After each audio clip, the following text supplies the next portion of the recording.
Дараагийн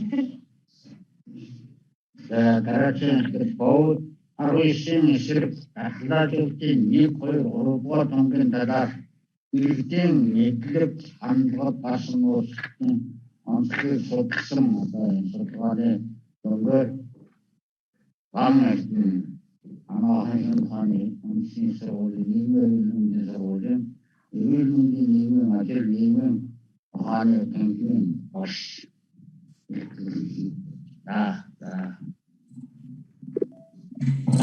сайн байна. За нийгмийн мэндийн сургуулиас 2021 оны 2-оос 3 дугаар сар за мөн 10-аас 11 сарын хугацаанд 2 удаагийн ийм татан судалгаа хийсэн. За энэ судалгаагаар бол COVID-19 вакцинжуулалтын талаарх иргэдийн мэдлэг хандлага дадлын талаар тодорхойлсон судалгаа хийсэн. За энэ судалгааны үр дүнээс багаар төлөвлөлт танилцуулж байгаамаа.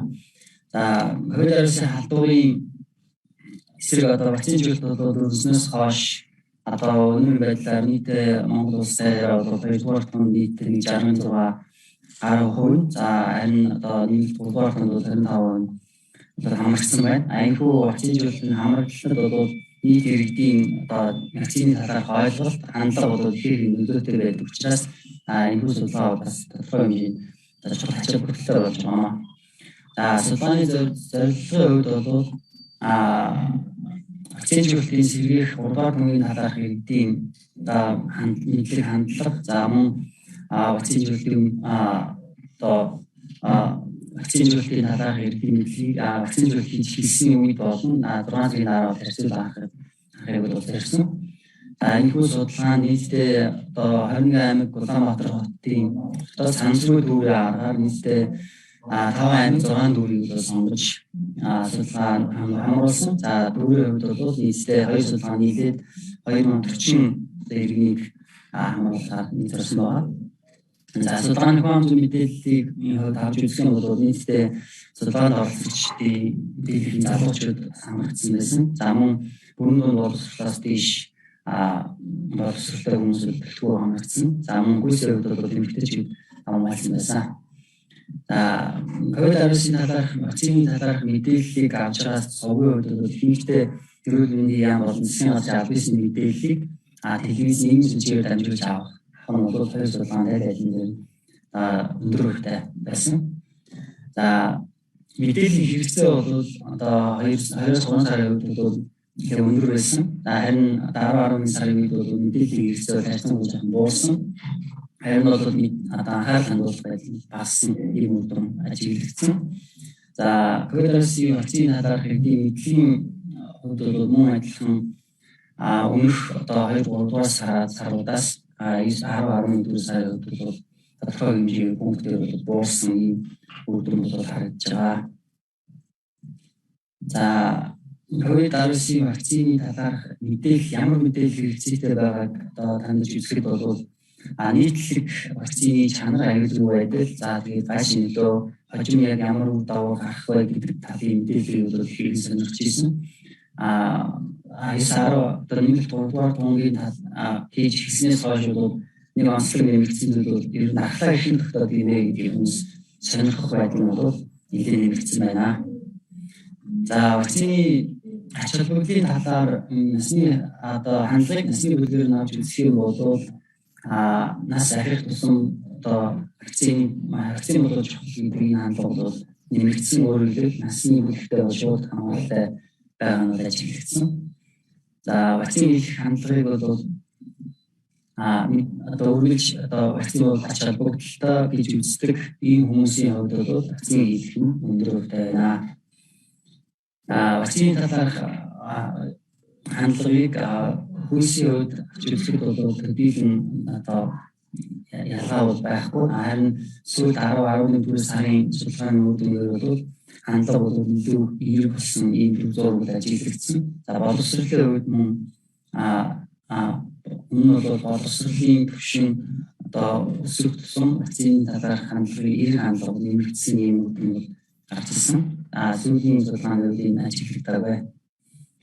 ковид эсрэг вакцины хийх шалтгааны хувьд бол нийтлэг байгаа шалтгаан бол мэдээж эмч эмнэлгийн мэргэжилтэн болон мэргэжлийн байгууллагын зөвлөгөөг даах энэ бол өндөр хөвтөр гарч байгаа. За тэгээд өөрийгөө гэр бүлийн эрсдлээс хамгаалах, за эрсдэлд тэгээд бүсэд ажиллаж байгаа гэсэн энэ одоо шалтгаан бол тэргүүл шалтгаан болж байгаа. За харин татгалзаж байгаа хүмүүсийн иргэдийн хувьд бол нийтлэг харагдж байгаа нь бол яг гайшинлуу за чанар за хамгийн тэгээд хажим бол ямар үр дүн гарах тодорхойгүйс болоод гэсэн ийм одоо шалтгаануудыг хийж байгаа. За харин 10-11 сарын буюу 3 дугаар тонтой холбоотой нэг нэмэгдсэн зүйл нь үр дүнгүй байх магадaltaй гэж иргэд бол нэлээд өндөр хувьтай судалгаанд хариулсан байна. За энэ ковидын даалгавраас сэргийлэх хамгийн сайн арга юу вэ гэдэг гэж иргэдийн тодруулахад нэгдүгээрт бол маск зүүх амны хаалтыг нэрлсэн. За хоёрдугаарт нь бол вакцины зөвлөлийг нэрлэж байгаа. Тэгэхээр бол иргэдийн вакцины зөвлөлийн ачаал бүрэлдэхүүн гэж хэлж байна. За вакцины хамрагдсан байдлыг ухаан зөвлөлтөөр нь харьцуулаад үзэх юм бол мэдээж хоёр одоо эхний 2 тунд бол хамрагталт олон нэмэлт 3 дугаар тунд хамрагталт бол насны одоо хувьд одоо 36-аас дээш насны хүмүүс илүү одоо өндөр хувьтай хамрагдсан байна. Боловсролын хувьд бол бас мөн боловсролын түвшинтэй шууд хамралтай нь ажиглаж байгаа. За иргэдийн хандлагыг энэ одоо вакцинд одоо хамрагдах уу гэдгийг таньж үзэхэд мөн адилхан сайн үр дүн бол адилхан гарч байгаа. Өөрөөр хэлбэл насны бүлэг болон боловсролын түвшинтэй шууд хамааралтай байна. За энэ ямар вакцины одоо сонгож хийх сонирхолтой байна гэдэг дээр бол иргэдийн хувьд 2-3 сарын үед Sputnik, за Pfizer зэрэг вакцинуудыг бол сонгож ирсэн бол 10-11 сарын үед Pfizer вакцины сонгох ирсэн байна. За ингээд дүнээр хэлэхэд бол 2020 оны 2-оос 3 дугаар сар 14 сарын судалгааны үр дүнтэй харьцуулах иргэдийн вакцины талаарх мэдлэгийн түвшин бол тодорхой хэмжээнд буурсан байна. Мөн COVID-19 вакцины талаарх мэдээлэл авах хэрэгцээ мөн удаад буурсан байна. Вакцины талаарх иргэдийн мэдээлэл бол засгийн газар бол эрүүл мэндийн яам, дэлхийн эрүүл мэндийн байгууллага, албан ёсны суулжаас телевиз, нийгмийн сүлжээр дамжуулан авч харьцан хэрэгжсэн байна. Судалгаанд оролцогч вакцины хандах эрэг хандлага нэмэгдсэн. Вакцины хамруулж иргэдийн хувьд бол мэргэжлийн байгууллагын зөвлөгөө болон гэрэл ойр дотны хүмүүсийн эрсдэлээс хамгаалах зорилготойгоор вакцины хийж байна.